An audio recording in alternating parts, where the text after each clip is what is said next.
And for more reaction now, we're joined by Eriel Deranger. She's the Executive Director of Indigenous Climate Action and a member of Athabasca Chipewyan First Nation. Those lands are just upstream from some of Alberta's biggest energy projects. Eriel, I assume it's safe to say that you are welcoming this announcement from Biden. Absolutely. I mean, this is a step in the right direction. We have, as the country of Canada, we've signed on to the Paris Agreement. We've made commitments to climate change. We've made promises to Indigenous communities to respect Indigenous rights and uphold our say over our lands and territories. And yet we're still seeing these types of projects not just pushed onto our own communities, but now we're trying to force them into other nations. So can you explain what kinds of impacts the oil and gas industry has had on your community over the past decades? You know, the oil sands development is one of the largest infrastructures on planet Earth. So it's a huge undertaking that requires a massive amount of resources, not just the land in which these projects exist on, but it involves the extraction of massive amounts of water. It involves the importing of natural gas in order to process these plants and pull the oil away from the soil and create this oil. What that results in is not just this physical imprint of the projects themselves, but a destabilization of the ecosystems beyond the project limit boundaries. And this has huge implications on the communities in and around the extraction zone, from the water table destabilization, the water contamination, the air quality, and the quality of life, and our ability to continue practicing treaty and Aboriginal rights to hunting, fishing, and trapping, and accessing our traditional territories in a safe way. Overall, the quality of health for many of the communities has severely diminished since these projects have taken off in the 90s. So, you know, there are Indigenous leaders who have supported over the years the oil and gas industry. Athabasca Chipewyan Chief Alum Adam, who you worked closely with at one time, he's called for Indigenous peoples to own a pipeline, and the argument there is that the industry brings jobs to the Indigenous community. You know, there are leaders who want to be business partners in the pipeline. So what's your reaction to that kind of different take from your community?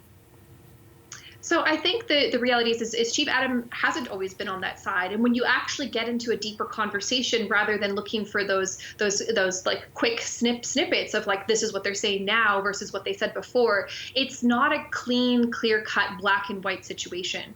These are leaders that have been put in between a rock and a hard place, where they've had to make decisions about whether or not their communities are going to be able to afford putting food on their tables and have roofs over their head, or saving and safeguarding our lands and territories for future generations and the use of our treaty rights.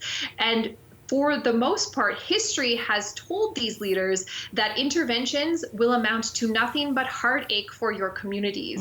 Chief Adam and my nation have mounted numerous legal challenges and numerous interventions on many of the projects, and every single project we intervened on was approved. So in the end, what do you think is going to happen? These leaders are going to say, well, we need to get something out of this. If these projects are going to exist with or without us, we might as well try to have some semblance of control.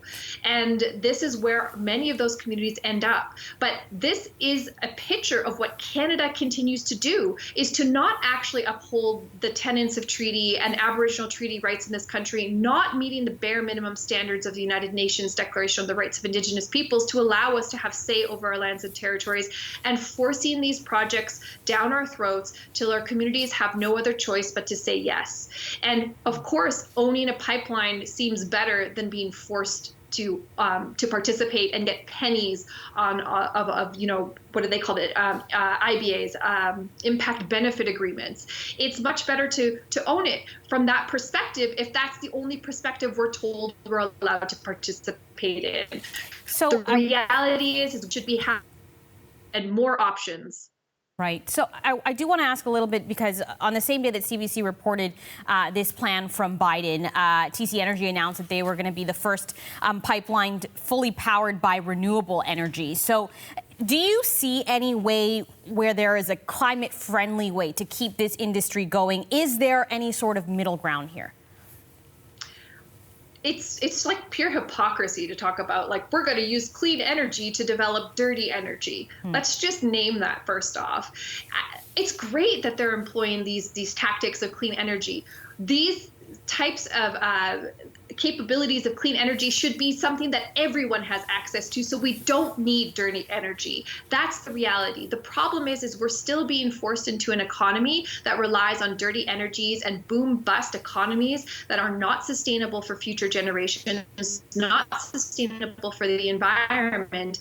And this is hypocrisy to try and sell it this way. Everyone should have the right to be able to access clean, green energy for everything that we do, and we should be looking at ways to support and transition the workers and remediate the lands and give nations back the right to control our lands and territories so that these things don't continue to happen into the future. What about the argument that pipelines are safer than barges or trucks or rail transport? And there's also the argument that because this pipeline is new, that deals with the problem of old pipelines, corroded pipe, that often is the cause of leaks. What do you make of some of the safety benefits that are cited for projects like these? First off, we're talking about safety benefits for a crude, corrosive oil. And if we can mitigate that in some way, sure, that's great. But we're still talking about a dirty crude oil that when it spills, it takes decades for it to be remediated and cleaned out of the environments. We're talking about a crude oil that we shouldn't be utilizing and burning in the first place. It just to talk about, well, it's we're going to use clean energy to build this pipeline, and we're going to use like really good pipes to make sure that there's not as many spills, because the reality is we can't mitigate all the risk.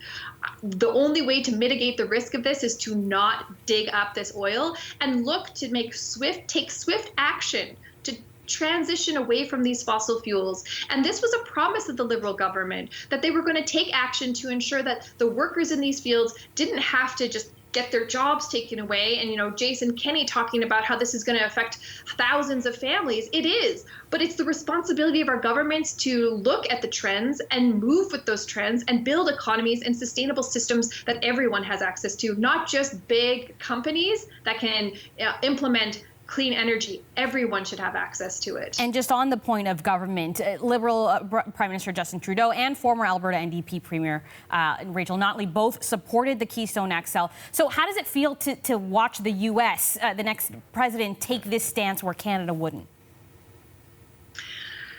It's a breath of fresh air, but it's also really disappointing that our governments feel that this is our only option and our recourse. Our economies need to shift and change, and that takes drastic action, and it means taking real risks. And President-elect Biden has proven that you can take those risks. You can do these things. And sure, it's not his economy, and this is just one pipeline, and it affects more, but we should have been taking the steps to mitigate this like decades ago. We saw the trend shifting away from oil and gas because of the climate crisis, and we should have taken more steps to ensure that this wasn't the case we were in now, that we were relying on dirty oil pipelines with green technology to try to make our conscience feel cleaner. We're not doing our job. Our politicians are not doing their job to meet their commitments to the First Nations communities on the ground or to our commitments to meet the Paris Agreement. All right, Eriel Deranger with Indigenous Climate Action and a member of Athabasca Nation.